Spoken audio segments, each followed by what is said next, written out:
Welcome to a special edition of Gloucester Bookies, in which we are going to have some live theater with people, almost all of whom are Finns, unless I look to Max. Are you partly Finnish or honorary Finnish I think just or honorary. wannabe Finnish? Probably wannabe. Okay, thank you.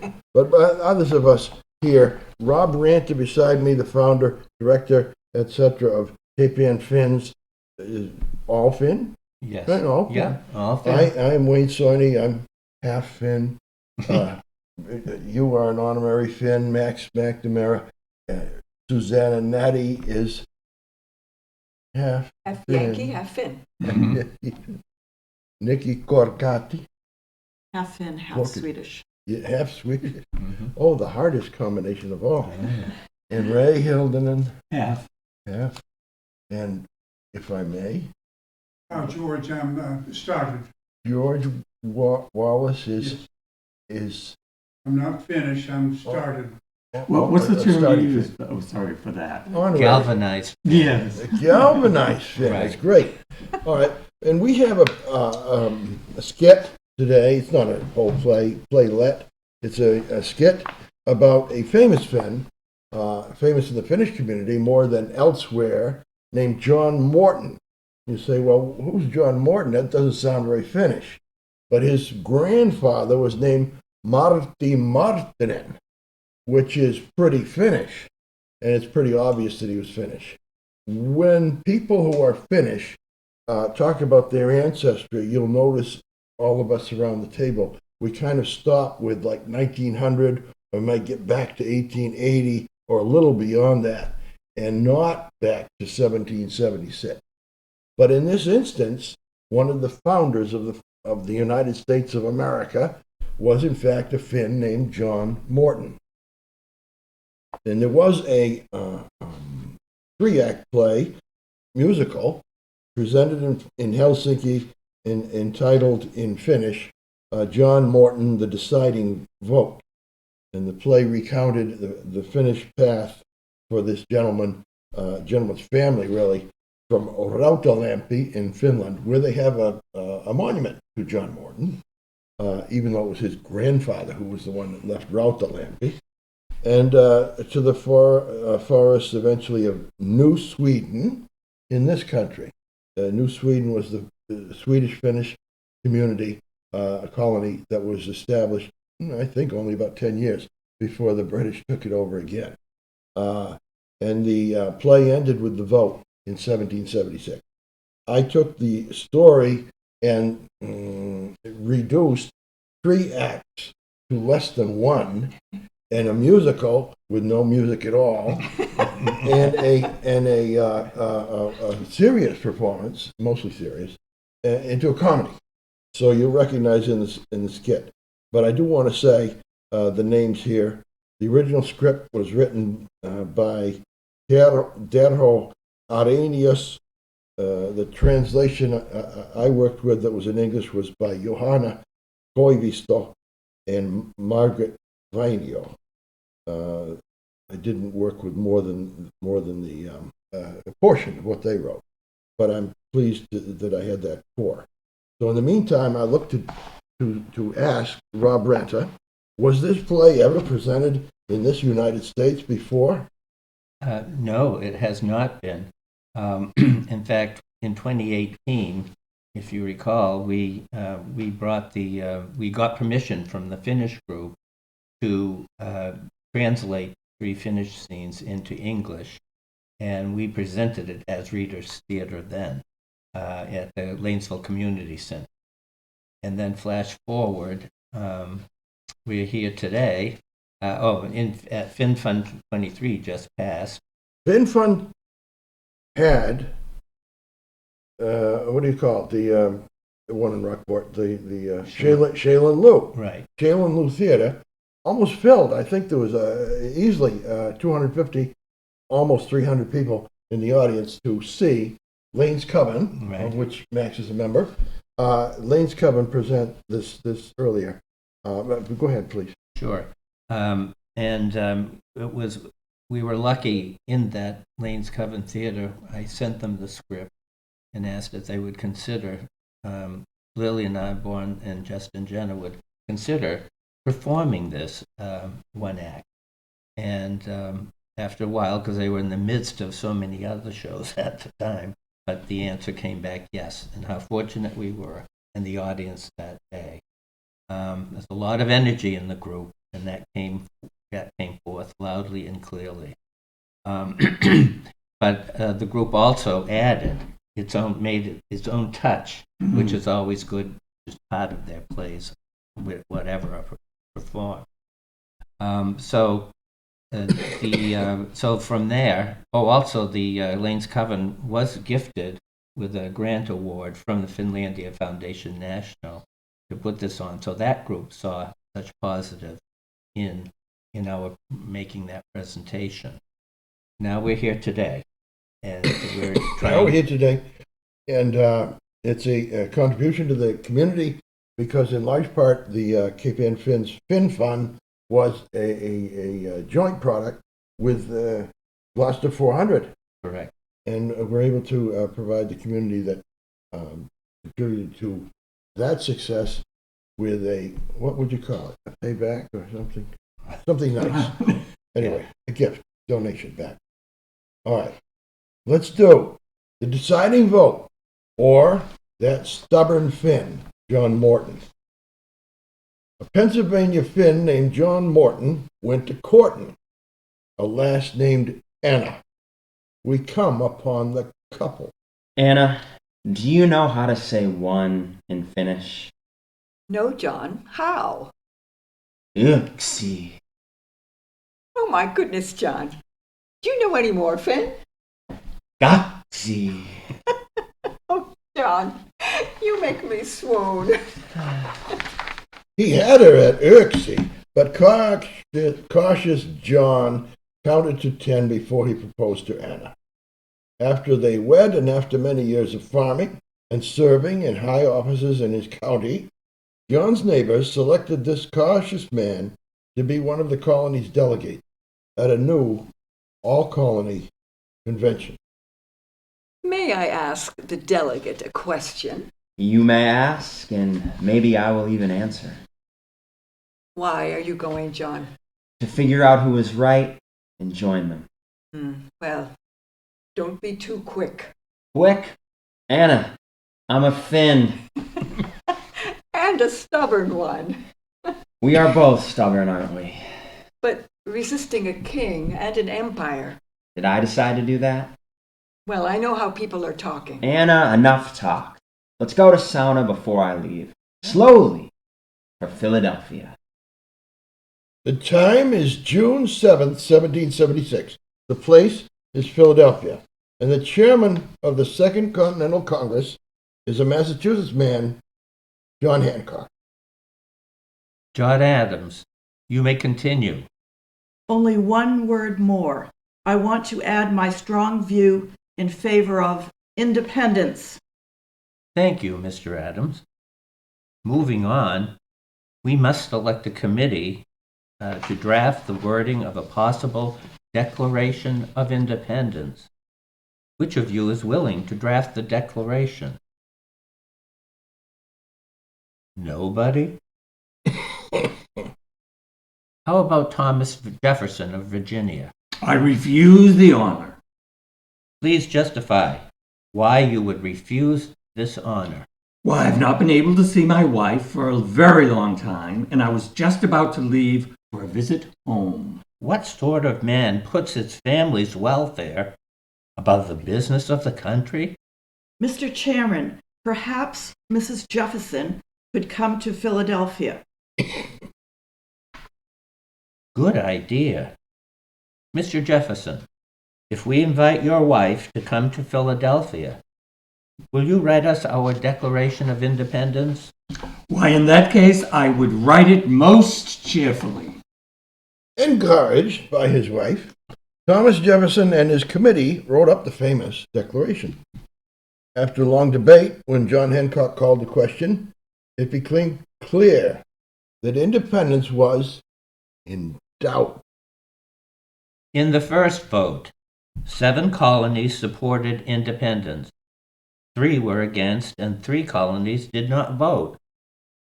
I suggest that we table the matter.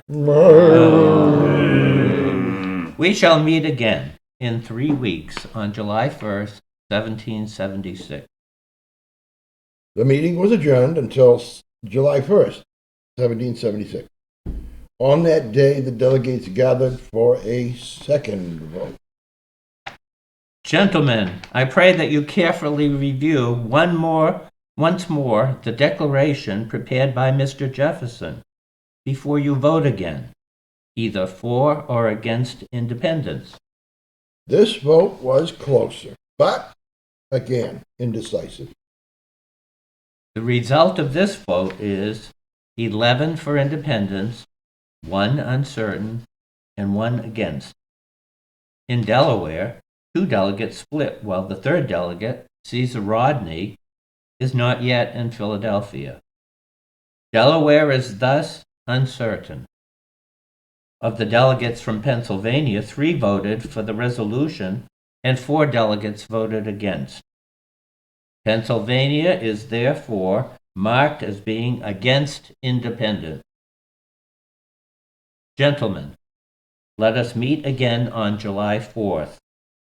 Until then, we stand adjourned. Caesar Rodney arrived, and so did Anna Morton. She and John talked things over on the morning of the 4th. Anna, today we will finally know. Do we continue to live under a king, or will we be free? Caesar Rodney makes Delaware certain for independence.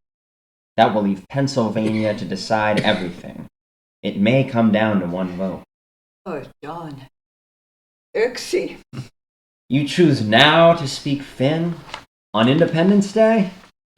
Yes, thanks to you, I speak fluent stubborn. John, did you eat well? The day is going to be strenuous. Yes, I had enough to eat. Perhaps we have enough time to... John, no. Now you have to hurry. You are already late.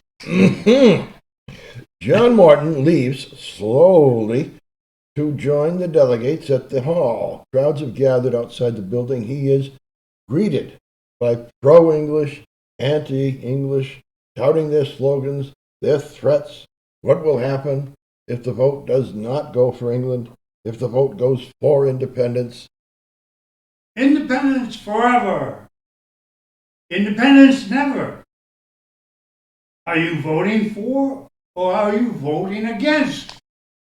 At what will become the final session, the vote does indeed come down to Pennsylvania. We now reach the votes of the delegates from Pennsylvania. Mr. Dickinson. Mr. Dickinson. The clerk will read Dickinson as absent. He's not here. Robert Morris. Robert Morris. He's not here either. No. With 2 absent, Pennsylvania's 5 remaining delegates, Wilson, Willing, Franklin, Humphrey, and Morton, will be decisive. James Wilson. Present. Are you voting aye or nay? Aye. Willing. Do you vote aye or nay? Nay. Oh, Willing's vote had been expected to be for independence. People looked at one another in surprise and murmured until John Hancock called for order. Order! Order! Benjamin Franklin. Aye or nay?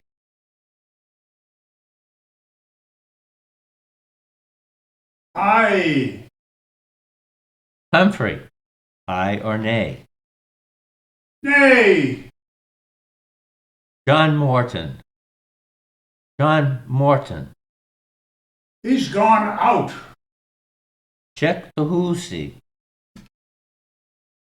Honorable delegates, because the total is now even, and John Morton is the last to vote, we should leave him to decide in peace. There will now be a short break. Tension builds in the hall After a period of unusual silence, the delegates resumed to deal with Pennsylvania's tie vote, and all eyes naturally turned to the cautious Finn, John Morton, as the rule of silence fails to hold.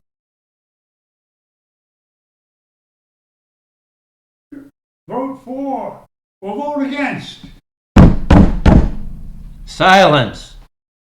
The independence resolution vote continues. Silence. I ask John Morton to step forward and state his vote. John Morton, on the resolution of independence, do you vote aye or nay? Aye. Aye.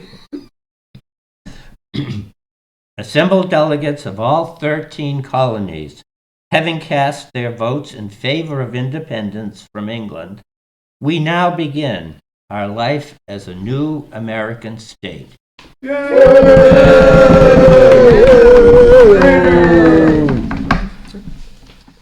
And so, by one vote, John Morton's vote, Pennsylvania joined all of the other colonies. Independence was declared.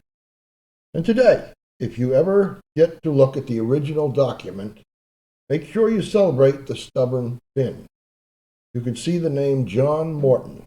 It's there, clearly and legibly signed in good company, to the right of John Hancock and just underneath Benjamin Franklin. And do you know? If you look really closely, you can spot, hidden in the swirl of the J in John, a little stub of a line just under it, what looks like a tiny 1, a jot, which you and I know very well stands for Oopsie. Yes. Thank you. Thank you. Terrific. Well, that was a touch of Broadway. In fact, this is my celebrity theater glasses, so I can authentically wear them. Oh, I like it. as a fellow who would not no autographs, no autographs. Anyway, it was a fun time, and I thank you both and others for contributing. Susanna Natty now and Raymond Hildenon, we're engaged in gear on books, writing books, reading books, anything you do with books. And by the way, I only recommend books that come from the library, for the reason that if anybody out there wants to get it, you can get it for free, no matter if it's out of print. It's in the library, and we'll talk about that later. But in the meantime, the newest book, I'd like to turn to Susanna for this. The newest book to talk about is, you'd have to read Finnish, and it might not be in the library, right? It's in Finnish. Yep. Tell us about it. But you Well, know the guy. I was going to say that this is almost the exact opposite of being able to get this in the library because only a few are available. I'm very lucky to have this copy. The author, Esko Aho from Finland, was visiting, and he brought some copies for people here. And it is... Who is Esko Aho? Esko Aho, aside from being the author of this book about Sylvester Ahola, trumpet player, is a former high mucky-muck government person in Minister. Finland. Yes, Former see, Prime that's what I was looking for. Prime Minister Former Prime of Minister. Finland. We don't have prime ministers. And if we did, we wouldn't have prime ministers that wrote books. But this guy does everything. So anyway, and that's... Please proceed. Very, very cool to have this. And the title in Finnish is Unhoidettu legenda, which means forgotten legend. And it is a biography and discography, even with a CD at the back. This is going to do you no good because you can't get it, but we're just telling you. We're just at the end of this Finnish play, about a Finnish American play. So we're talking about this. So a little background about Sylvester Ahola, whose nickname was Hooli in Lanesville back in the day. it seems like all the boys had outrageously wonderful nicknames, and Sylvester's was Hooley. It was a period of great interest in jazz among people in America, and oddly, maybe not so oddly, the Finns. Sylvester took up trumpet and cornet and played in Lanesville along with a lot of the other budding brass band aspirants. But he went on to become something big and spent most of his professional career in Europe, in London, among other places. Lived in New York City playing music and would very often come back to Cape Ann, his home, his love. And I remember him from when I was a kid, when he would play at the Easter sunrise service down at Lanes Cove. And I remember one where he played it from a little rowboat that he'd rowed out into the middle of Lanes Cove to greet Easter morning. It was really quite delightful. So I'm thrilled to have this book. I cannot guarantee I will ever read it, but I'm going to give it a go. By the way, you showed me there's some pages. They're illustrated. Oh, of course. So if somebody said if somebody said I don't mind paying $50 to have a copy that I can't read, but I like pictures and the person who's out, you could do that. But you could. It's a pretty fabulous photos in here. Curious fact. Yes. And you didn't mention it, but I bet you know. Esco Aho purchased the rights to the book that is in the library. The Gloucester Gabriel. Gloucester's Gabriel. So that he could freely ransack its data about Sylvester and whatever was in that book. And so the core of the book, not the one in finish and not the full product, but the core of the book you could get in the Gloucester Public Library, even probably other libraries, but the Gloucester's Gabriel. But we all have stories about Sylvester, and I remember his, I don't remember the Easter service, probably because I didn't attend it, but the parades, the 4th of July parades in Lanesville, Yes. were pretty small stuff, small-time stuff, like kids on their bicycles and stuff like that. But they were very community-oriented, you're right. Yes. If you stood on the corner and watched the parade go by, you'd wait for the parade to go by, and it was already by. But I remember it, but the interesting thing, you heard it coming before it arrived, and the person in front was inevitably Sylvester Aho. And Sylvester had an amazing ability, a sense of balance. He had a unicycle. Yes. Remember that? Oh my, the unicycle. I forgot about so that. So here he is. Yeah. He could chew gum and walk at the same time. he had the unicycle going, and he did like acrobatic tricks with the back and forth. This isn't a straight line. He's going around in the unicycle at the same time he's playing the trumpet. Wow. And I say, wow, that's like magic. Yeah. So, if you talk about show business, I got to put my sunglasses back on. It's startling. But anyway, that's the story of Sylvester Aho that I have. Do you have any other that you want to tell? Nope, nothing to add on that score. He was a great man. Yeah, and you are absolutely right. I think he helped to galvanize some of that Lanesville spirit that still is in existence this day and age when Lanesville still puts on that bonfire down at Lanes Cove, for instance. And also, I have some photographs of children in the neighborhood who would gather at Hilden's Market right on Washington Street, at the corner of Washington and Dooley, and they would cheer as the parade went by. That's it. Can I ask, who's on the cover here? This is a photo of Sylvester when he was a young man. Well, allow me to say he looks like some of the natty men that I've known. Very interesting. Yeah. He does. Very handsome. Yes. Those Finns. Anyway, I thought I would invite people that are interested in writing about sports to consider this way of getting into writing a book that they might otherwise you get so overwhelmed thinking that you're not going to write anything original about Babe Ruth. You love baseball, but what are you going to do? And you can't research somebody who's unique because you know how to research all that stuff. But you have so many memories of a sport that you love. I don't care whether it's hockey, baseball, tennis, whatever you can imagine. You have such good memories of those moments in the sport that any fan, authentic fan, could write a book about weaving together the moments that they know about or have researched, because it's a wonderful thing to read about. And I've got to tell you, in the recent past few months here, we've got a new book called Why We Love Baseball, A History in 50 Moments by Joe Posnanski.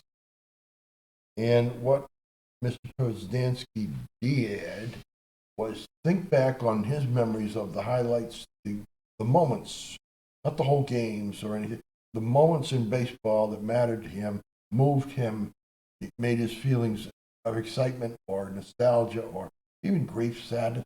It was a book of 50 moments that he wrote, and it's gotten wonderful reviews. It's got 4 stars throughout from coast to coast. And that's hard to do with a baseball book because it's typically a lot of caveat. People will say, well, it was a book about baseball, but we've seen others like that, or some other comments. This guy was able to negotiate the rapids with his book on baseball by that method. So I looked to Raymond. I'm going to pass it on to him as a reminder way. I looked to Raymond. Is there any sport that you might duplicate by picking up and putting chapter 1, 2, 3 on moments or fabulous figures of some sport in which you're an expert? Well, and a participant. Yeah, it's really interesting. First, let me start by saying that I saw a copy of this in a local library, and I picked it up and I leafed through it, and I said, "What a fascinating book!" And there were some stories about some Red Sox players, and in particular, I looked at it to see if, and I didn't find it, but that doesn't mean it's not in there. The famous episode when the Boston Red Sox were on the verge of winning the World Series, and that ball went through Bruckner's legs. And then another episode when Jimmy Pearsall, which was immortalized in a movie, was it with Tony Curtis? I'm forgetting. Yes. No. And so, anyways, and fear strikes out. Yes, very good, very good. Anyways, so it was interesting that probably at the time you were thinking about this, I had my eyes on this book on the shelf in the library. No, I have followed. It's fate. Tennis. You've got to write it. I have followed tennis for what do you have to do with tennis, right? Yeah, I've always been interested in it. My first memories when I was a little kid, I think the first famous tennis player I saw was Billie Jean King. I was very young, and I always remember a wonderful description of her by Bud Collins. He called her bubbly, bouncing, bespeckled Billie Jean King. Because she was such a dynamo on the court. But like me, she had to wear glasses to play, and sometimes they could get in the way. And that was right in our backyard, so to speak, at the Essex Country Club. And so I remember reading the articles. I think it was about Billie Jean Moffat. Billie Jean Muffet King, yes. And Little Miss Muffet. I'm telling you, I only read her in the Gloucester Times, and Moffat. Yeah. So then, not long after, they were talking on the TV about King, and I was thinking it was somebody else. Yeah. Well, part and parcel of the times, women tennis players often would then take the name. As a matter of fact, at Wimbledon, it was required that they use the name of their husband, and so Billie Jean was listed as Mrs. L.W. King for her husband Larry, and that was the name. Remember, as you just said, that was the first time I saw her name. Who's Mrs. L.W. King? And but then I said, "Oh, that's Larry, whom I've whom I had met. So I should have picked You up on met- that sooner. You met Larry King. Well, Larry and Billie Jean I met, and Billie Jean actually observed me playing, taking a tennis lesson from a pro Oh, my goodness. on Cape Cod. And she was in the background. Had I known she was there watching, I could not have hit one ball. I would have been so nervous. But afterwards, she didn't speak to me, but she spoke to the coach that I had engaged with some improvements on my forehand. She told him that he was a very good coach and you have a very good pupil. Very nice. I always remember Hey. that. Wow. So for our audience that may be interested in knowing, Wayne has such That's an gonna go appetite in. for books. Yeah. And he has encouraged me. He thinks that I should perhaps put together some of my reminiscences. And I actually have started a few things. My first one, I started 2 articles.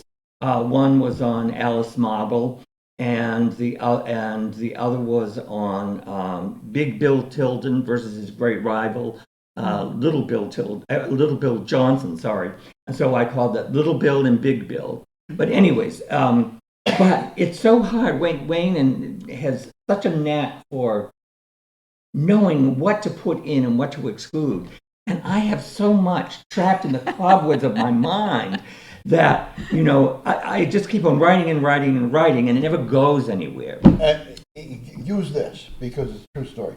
I met a man who knew, as a child, Ed Hopper, the artist, and his Ed Hopper's summer, actually, his summer house, because he lived in New York City normally. His summer house in Cape Cod was near this kid's Yes. place. And his family used to loan the Hoppers their boat to sail in. So his kid sister was an amateur artist as somebody who's 10 years old is, with painting and stuff. She had the boldness to ask Ed Hopper for a tip. And he said, the important thing in art, this is from Ed Hopper, secondhand, but I heard it from the guy who heard it from his sister. Okay. Ed Hopper said, the important thing in art is what to leave out. Oh, Okay? yeah. And so Wow. you're answering the question when you talk about what you did. But don't leave out, you had a story you told me.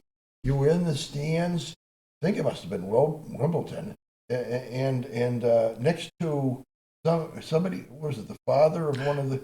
John McEnroe at the U.S. Open. Tell It's really fascinating to observe from the stands. I remember reacting to the crowd's reaction, and that, especially in New York, there was this love-hate relationship with John McEnroe, who could play wonderful tennis. And in particular, I think he was the greatest volleyer the game has ever known. And for those who don't play the sport, by volley I mean he could take the ball in the air and cut it off before it went to the baseline. And he was just fantastic at it. But as we all know, most of us anyhow, he had a temper. He did indeed. And so one day, I was watching him play, and he was playing superbly. And then he missed one shot, and then the umpire called a ball out that he insisted was in. Well, the crowd turned against him just like that. And they did it to annoy him. They started booing him. As Bud Collins would say, the boo birds were out in force at Forest Hills that day. So, unbeknownst to me, sitting next to me was his family. And I McEnroe's realized... family. Yes. Yes. And I realized, his father lost his temper too. And I said, well, the acorn doesn't fall far from the tree, because he was just like his father. But in the same stands was his younger brother, who in his own right was a very good player, and Patrick McEnroe. And he was just the opposite. He was very calm and very collected, and he you couldn't believe that two people could be so different. But knowing his brother, I realized that to come to appreciate, number one, that John McEnroe did have a soft, good side to him. And number two, that the crowd would egg him on. They literally wanted him to lose it. Yeah. So they would throw epithets at him from the stands. Oh my God, back to the Coliseum. Yes, exactly. You're a reader. You can judge. Wouldn't that be a wonderful anecdote to put in? Especially his first person, he actually experienced these eyewitness to put it in there. I say go for it. Go for it. And this Well, is something, I mean, this is irreplaceable. You can't Right. It's not happening now. It was that one time and that one star and that one match, so on. For you to be able to react and say the father did this, the brother did this, and I watched crowds at large. And you could recount it in a first person way. So you mentioned books, specifically that are available in Gloucester. Yeah. Now, I can't say for sure, but they are definitely available in the library exchanges on the North Shore. Right. That there are two really very fine new biographies, one of Alice Marble and the other of Althea Gibson.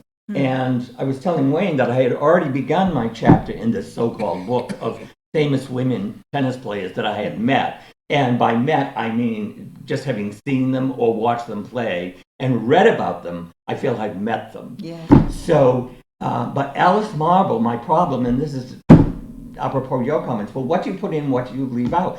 Because in her autobiography, Alice Marble claims that she was a World War II spy and that she actually was supposed to collect, she was in Switzerland and she was after a formula that the Germans had used, I believe, for interfering with American signals. And so she claims that she got the message, she completed her mission, and she was leaving this castle in Switzerland, and the Nazis came after her and captured her. They let her go, but they took her notes, her very valuable notes on what the Nazis had found out. Well, she had the so-called photographic memory, and she could relate back to the Americans what she had seen, because literally she had taken a picture of it in her mind. However, there's nothing in the archives, the American archives in Switzerland where she did this. There was an American spy working there, but I've not been able to trace it to her. So do I include that or don't I include it? I don't want to put something that's not true. That's right. But it's in her biography, her own biography. Anyway, well, you could always write a letter to the CIA and ask if it was a spy. Yes, and that's been done, and they did not answer. They didn't Yeah. answer. Oh, wow. They gave a muted answer. A muted answer. So what is a muted answer? Well, that they would not corroborate the report, but that there were certainly instances like this that did occur. Oh, interesting. Okay. So, You know, Huh. your story reminds me of a member of your family, Walker Hancock, Monuments Man. yes. Monuments Right. Man. Oh, wonderful. The book and this one's in the library, Monuments Man. And I'm sure you've read that Oh, yes. from cover to Yeah. cover. Yeah. And I wonder what it is. This is an unusual reader perspective to ask about.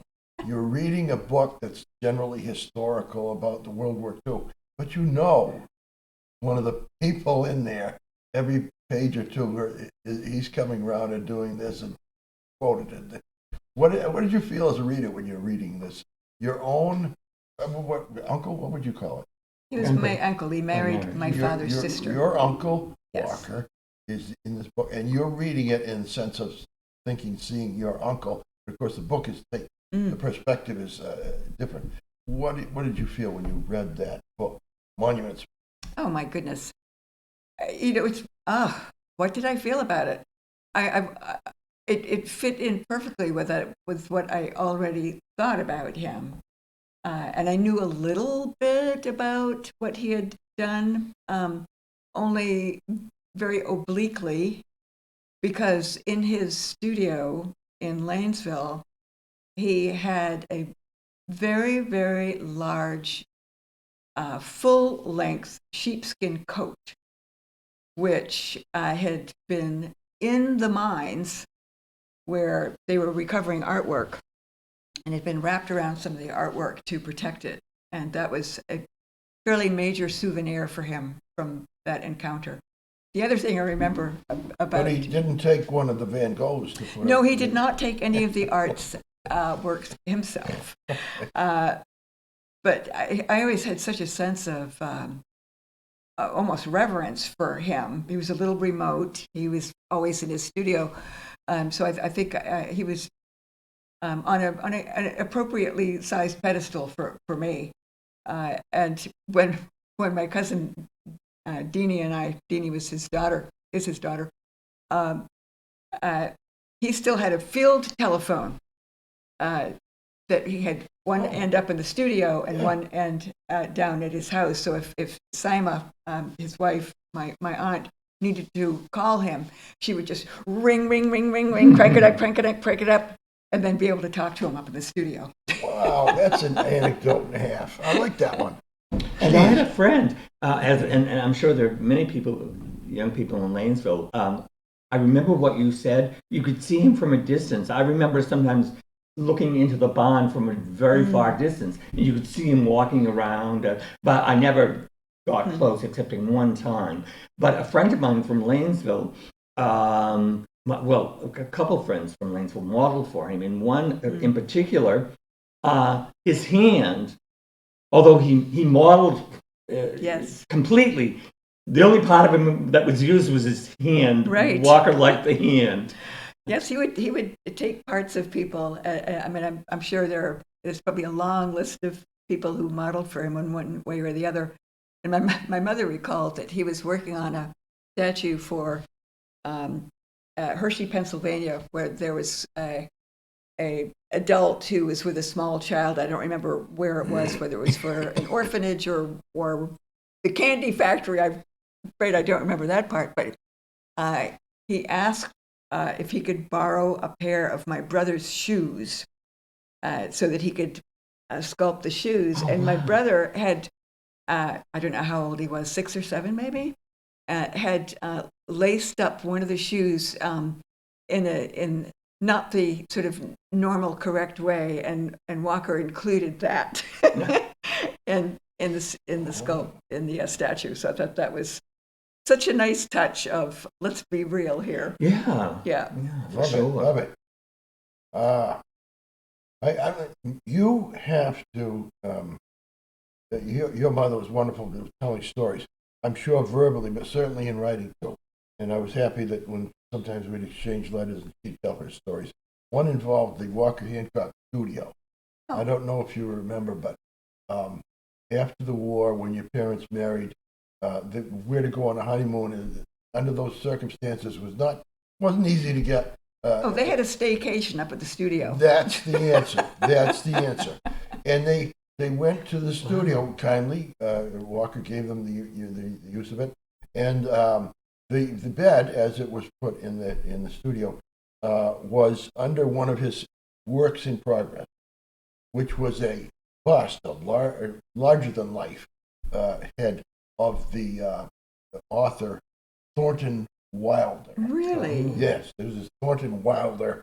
I'm imagining it as a ebony kind of a sculpture in progress, but it's clearly this solemn individual. Thornton Wilder was not Jackie Gleason. He really had a solemnity to him and a dignity. So it was Thornton Wilder. And so one of your mother said something in a nice way. Whatever her lines were, that one of her firm memories of the honeymoon was looking up from the bed and Thornton Wilder looking down.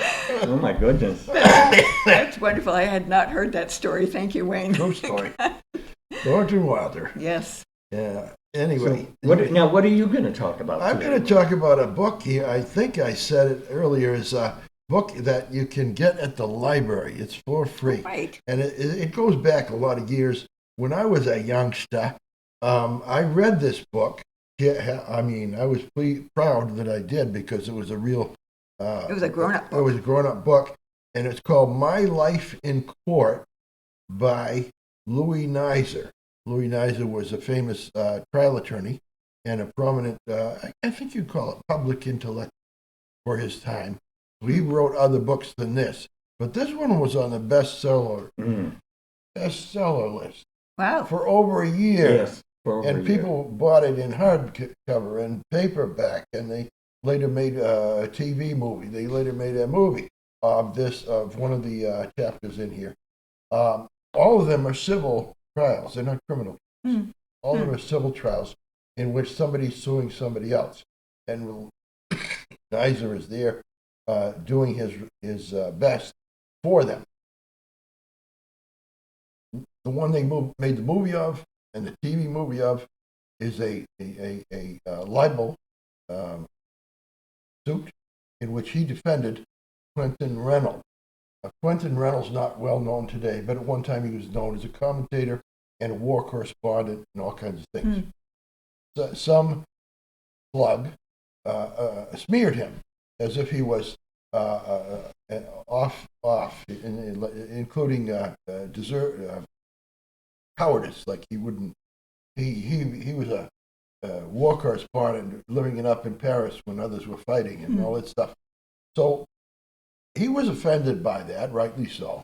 Went to Louis Nizer and says, "I want to sue for that material because I feel I did my part for America, including war correspondence." And Louis was not immediately taken to do the case, but sat him down and learned.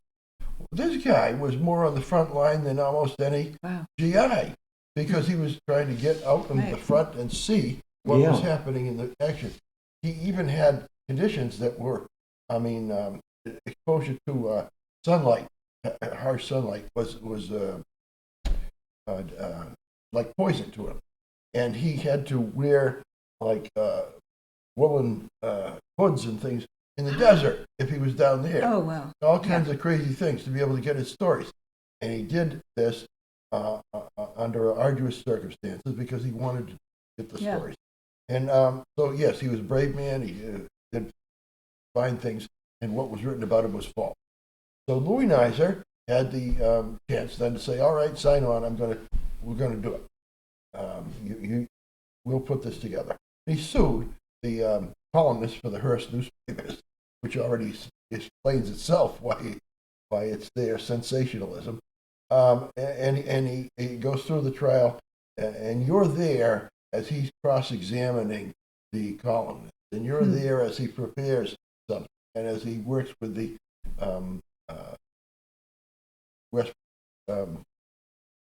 Quentin Reynolds in terms of holding his hand essentially through financial difficulties because there was an impact on his life, but he's trying his best to recover. So we put everything together. It's for me, it was a gripping and exciting story. And then Wait, did he win the case? Yes, he did. Yes, he did. Now, do you mind, can you quickly tell me, if you can, that's fine, when was that book published? Because I'm trying to think it was connected with a story that I knew from, he actually wanted to start up, I believe, in the late 50s, a sort of cinema verite show on NBC in which they would just show a half an hour with a reproduction of some of the famous cases he was in, but they couldn't get through it because of a lawsuit. And I wonder if that's was there anything about supposedly there being a television show based on that? Yes, what you said, but it wasn't the 50s. It was In the 60s, later. early 60s. This is it was first on the stands in 1961. Okay, 61. 62. It stayed on the bestseller list into 19. Still sold copies, but just wasn't a bestseller. Wow. After that. Yeah. So this must be why you became a lawyer, because you read this when you were so young. And Well, that and pottery class was full. Yeah. But anyway, The other thing with Louis Nizer is that he's written other books, and I tell you this much about it. I can't give you the title, but I'd ask people to look in the library catalog and find Louis Nizer, and any book by him is worth reading. One was something like, I think it's called Reflections in a Mirror, something like Yes. that. And it was a book of his moments in his life that matter. He didn't do his whole autobiography, but he did moments. And one of them was in World War II, as his contribution, despite being busy in New York City and all. It was wartime, and he felt he best bring immigrants or people who had less English up to par in English conversational English. So he volunteered to be a teacher in the night classes for English as a second language. And he said there were loads of volunteers and professional teachers in New York City doing this during World War II. He had no idea how to go about this, and it came to him when he arrived at the classroom that the problem that all the students faced is that it was difficult for them to speak English. Bingo. And he said it was not so difficult for him to speak. So he decided that he was going to call upon the students and work with them individually. Of course, he's working with one, but everybody's watching and listening. He's working with one. And whoever volunteers, he will help. He guarantees we'll get you over the finish line. Just raise your hand, stand up, and then you attempt to say, last summer in Cape Cod, I saw an eclipse of the sun. You don't know any of the English and all that stuff. So you do by sign language or little things. And Louis Nizer is eking out, drawing out of yourself as much of the vocabulary as you already do possess, adding to your vocabulary at the same time, because he's got a chalkboard like all the teachers, and he's writing out what ultimately is a short story or item by this student, and it's in English. So everybody in the class can write down in English this appropriate story that they understand, because they've gone through it in slow motion. It's not been hit upon them too fast. And he does it story after story. Sometimes it was jokes. Simple joke. Just tell the joke, and you know the joke. Maybe you know the whole thing in English. Well, that's great. That person tells it all in English. Louis standing by to applaud. But mostly it's pulling teeth, really. He noticed, without trying, that his class included more people the second session, more people the third session. Yeah. He had standing room only. Other people in other classes were dropping that class and coming to his classroom. And it was from this simple method that he saw through to ingeniously say, I'm the speaker of it, and I will get you there, even though you don't know. Is there a case smart. in this book about a famous diamond that a Boston matron had inherited, but supposedly she wasn't entitled to it? It might have been, the reason I mention it is because when I read that show, it may have been actually in a different book. Anyways, it reminded me how he could really use the English language and his use of literature, because it made me think of Anthony Trollope's The Eustace Diamonds. And it was the famous case of a diamond that this woman was not entitled to, but she kept it. I don't know if that's in that collection Not or in not. this one, My Life in Court, but I know that there's a later book wrote about court cases, and that might be in that one. But again, we're recommending people to explore Sylvester Aho, Gloucester Gabriel. Janice, Gloucester Gabriel, and Louis Nizer, and others. Some of these books go back many decades. Well, I And was they just still are readable. I wanted to point that out, that you said that was printed in 1961. A lot of people don't realize that libraries do have a procedure whereby they do continually keep books that go back that far, so long as they are read or they have a local interest. So Okay. a lot of people don't realize you can get books, if not in your local library, you can get them through interlibrary loan, of books that were famous 40 years ago, let's say, or in this Great. case, 60 years ago. I have time to sell a book on here, not my own.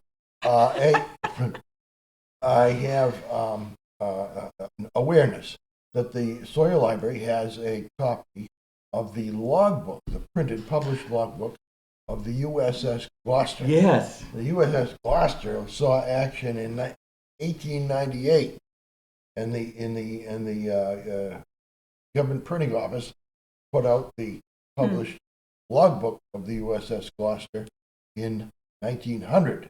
So 125 years ago, right?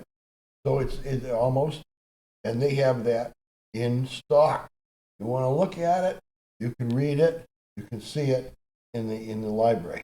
USS Gloucester, and no place else. I mean, I checked online where other libraries that might have this book. I think it's in Maryland, and Gloucester. So you go for it. Here we are again, coming to wrap up another exciting production Well, time of Gloucester flies. Bookies, and I'll give each Susanna first, and then Raymond a chance to be profound and give a comment. Oh, you're asking me to be profound now? Yes. I got nothing. Well, I'm glad you're going first.